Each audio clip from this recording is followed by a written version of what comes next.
this world, which is my own true, real world within, and it's one that only I am aware of. When it manifests in words and deeds, of course, then it becomes visible to all. But until the moment that it comes into words or actions, I am certainly aware of it if I choose to be.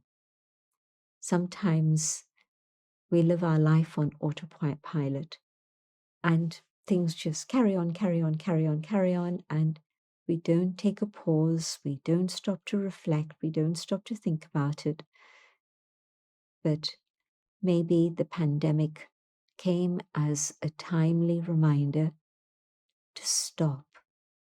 Don't be on that treadmill of action and more action and more action and more action. But we're human beings, not just human doings. So can I experience myself as that inner being, the being of light that I am? And when I begin to go inside my own world within, it's a challenge because I'll probably see lots of memories that are not wanted, memories that come to cause me grief when they're triggered by events or situations. Maybe it's thoughts and feelings that I myself am surprised and shocked by. How come I'm feeling like this? But during that period of COVID, all of that happened, but we also discovered something else. We also discovered that it is so important to stop this non-stop machine that's been active for the whole of my life. And now I take a pause and in a very conscious way, slow down the speed of my thoughts and begin to look at the impact of thoughts and feelings on my own inner world. If COVID hadn't come, we wouldn't have given ourselves a chance to take that pause. I know COVID has meant bereavement, COVID has meant separation, COVID has meant loss, COVID has meant economic disaster. It's meant a lot of negative things. But the other side, maybe I begin to ask myself, what is the most important thing for me? I remember a story that I read early on during COVID times. This is around April 2020. And the story was of a person who was the owner of a big bank. It's a real story in Spain. And his daughter was talking about her feelings at the departure of her father. And she said, he had all the money in the world. He had all the best physicians and doctors around him, but nobody could buy him breath. He died because he couldn't breathe anymore. So when I'm faced with that sort of situation of bereavement, what does it do for me? Maybe it brings me back to an examination of what my true values really are. And I say, well, money is out there in the world, but life and the beauty of life is something that not even money can buy. And life means also not just I alone, but family. And so the joy of family, the support of family, the connection of family, for some people, that came back. Working from home, oh, what a life. They're expecting you to, because now you're not having to give time to transportation or commuting. Now they're expecting you to start work at 8:30 and you're finishing work at 7 o'clock in the evening and they don't even give you a break for lunch. Maybe that's the story of some.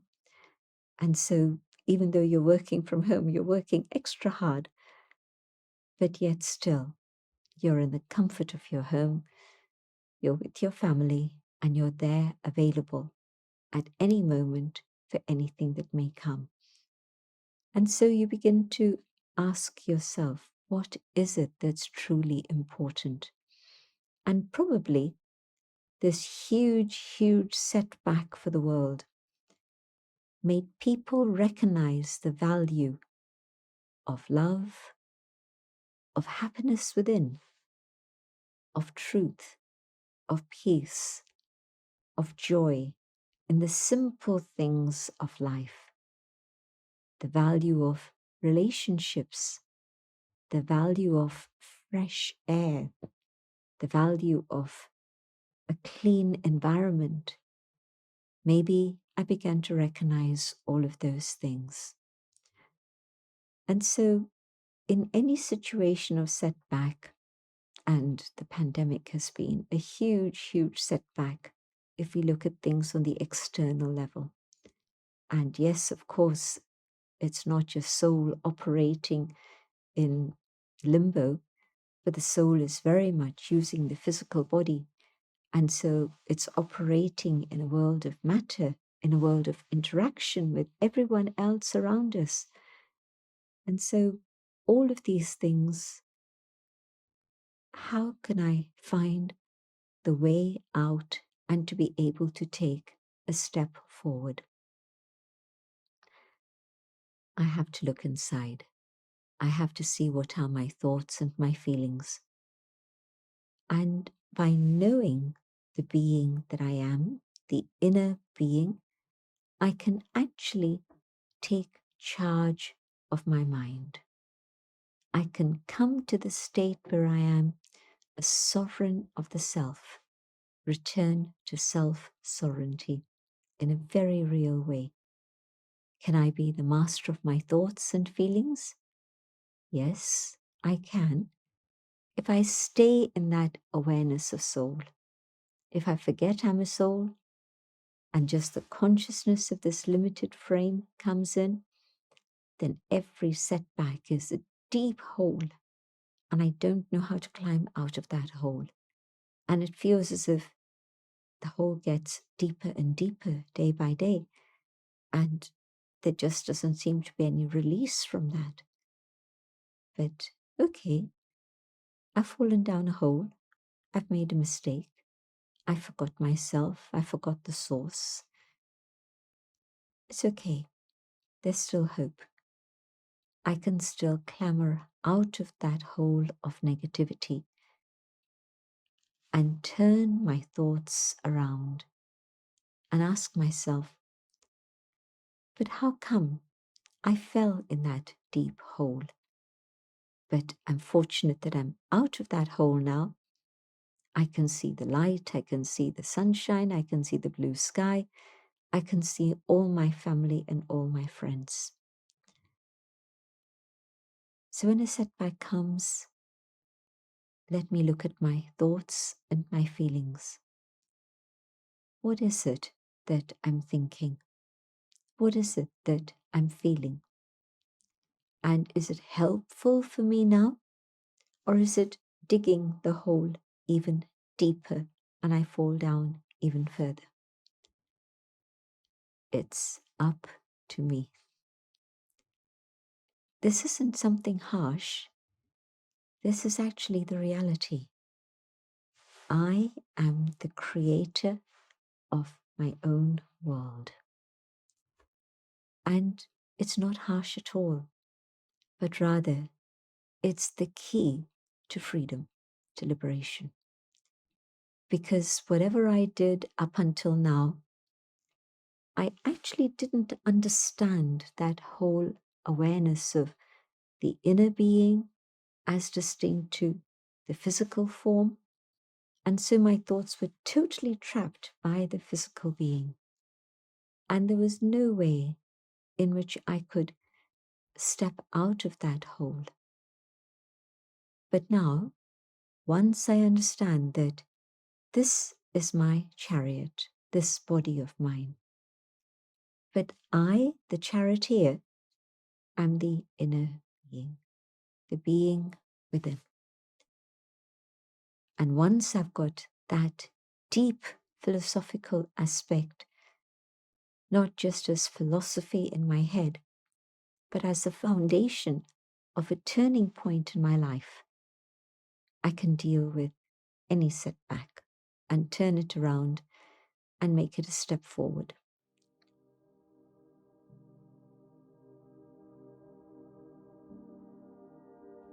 I absorb within myself all that the Supreme wishes to bestow on me.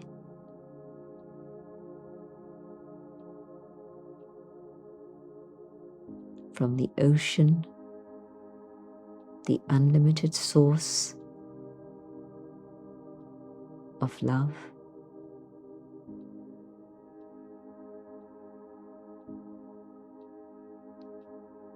and also truth. These qualities reach me and empower me.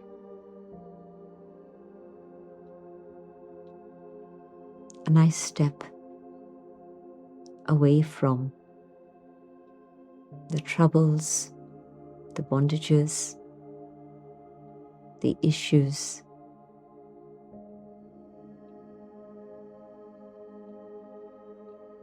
and I find myself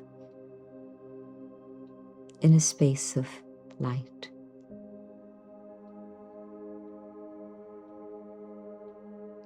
I stay in this place of light and absorb this within myself.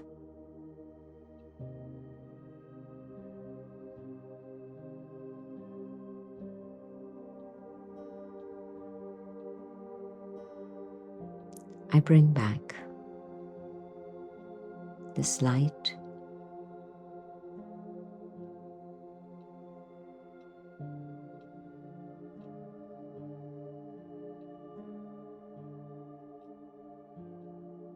and as I come back to the awareness of the world around me, I hold this light